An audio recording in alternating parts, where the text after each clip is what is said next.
Assalamualaikum warahmatullahi wabarakatuh. Kami di sini perwakilan dari kelompok 1 yang akan membahas tentang sport anemia. Nah, di sini kami beranggotakan saya sendiri Nanda Awalia, Saya Bella Islamia. Saya Aurelia Maeswari. dan saya Istiqomah. Baik, langsung saja kita masuk ke materi. Saya Aurelia Maeswari bakal menjelaskan definisi dari anemia defisiensi besi. Merupakan anemia yang paling sering terjadi di dunia. Hasil Riskes 2017 menunjukkan bahwa 22,7% remaja mengalami anemia defisiensi besi. Hal ini menunjukkan bahwa anemia defisiensi besi saat ini masih menjadi permasalahan gizi di Indonesia. Anemia defisiensi besi adalah anemia yang terjadi akibat kekurangan zat besi dalam darah. Artinya, konsentrasi hemoglobin dalam darah berkurang karena terganggunya pembentukan sel-sel dalam darah, akibatnya kurang kadar zat besi dalam darah. Termasuk dalam Kementerian Kesehatan Republik Indonesia tahun 2018, Irianto 2014. Saya Istiqomah. Di sini saya akan menjelaskan tentang sport anemia.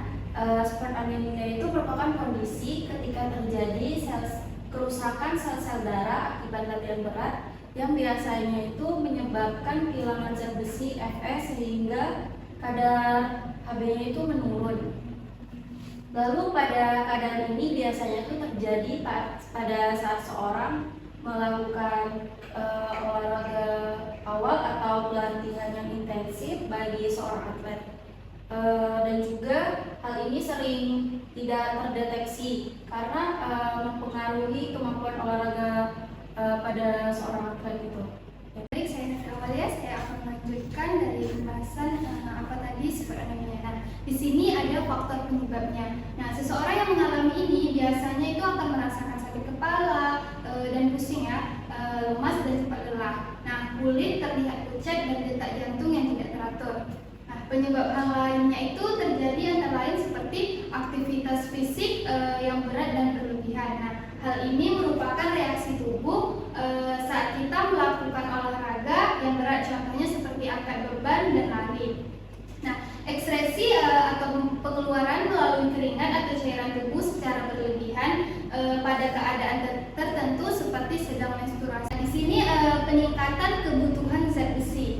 Nah, zat besi ini memiliki peran penting dalam pembentukan hemoglobin atau Hb. Asupan zat besi yang tidak cukup sesuai kebutuhan karena asupan yang kurang bisa dan berakibat pada gangguan fungsi imun, kemampuan kognitif, pengaturan suhu, dan efisiensi metabolisme energi dan performa. Asupan zat gizi pembentuk darah seperti protein, vitamin B12, asam folat, dan zat besi yang tidak mencukupi kebutuhan tubuh. Hal ini terjadi karena pemilihan makanan yang salah mengakibatkan defisiensi atau kekurangan zat gizi tersebut. Baik, saya Bella Islamia. Saya di sini akan melanjutkan materi mengenai pengaturan makan bagi penderita sport anemia.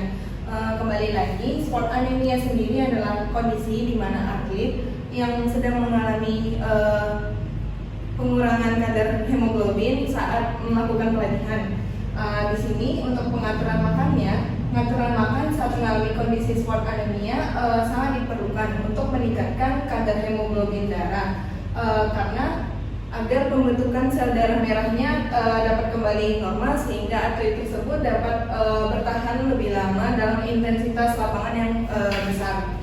Kemudian beberapa hal yang dapat dilakukan seorang atlet itu, pertama, mengonsumsi banyak makanan yang mengandung zat besi. Contoh zat besi itu bisa kita temukan pada daging merah, ikan, kemudian pada beberapa jenis sayuran hijau seperti bayam dan kangkung. Kemudian di sini konsumsi makanan yang mengandung zat besi itu dapat dibantu dengan penyerapannya menggunakan vitamin C. Seperti yang kita tahu, zat besi sendiri penyerapannya itu jika tidak optimal itu dapat menyebabkan terhambatnya proses penyebaran zat besi itu ke seluruh tubuh. Maka dari itu untuk membantu penyerapan ini kita menggunakan vitamin C yang seperti yang kita ketahui vitamin C sendiri dapat ditemukan di jeruk. Kemudian peran jeruk sendiri sebagai enhancer yang kuat dapat mereduksi besi. Seperti yang sudah saya jelaskan, vitamin C ini mempunyai kadar pH yang besar. Maka dari itu dia dapat membantu proses penyerapan zat besi atau bisa kita sebut dengan mengikat zat besi tersebut sehingga dapat mengedarkan kadar hemoglobinnya ke seluruh tubuh. Kemudian yang perlu dilakukan oleh atlet tersebut juga mengurangi konsumsi makanan yang mengandung zat penghambat zat besi seperti kopi dan teh. Seperti yang kita tahu, di dalam kopi terdapat kafein dan tanin yang dapat menghambat proses penyerapan zat besi. Kemudian, jika seseorang itu masih mengalami defisiensi zat besi dan vitamin C inilah yang dapat membantu konsumsinya dengan cara ia mengonsumsi suplemen zat besi dibarengi dengan vitamin C.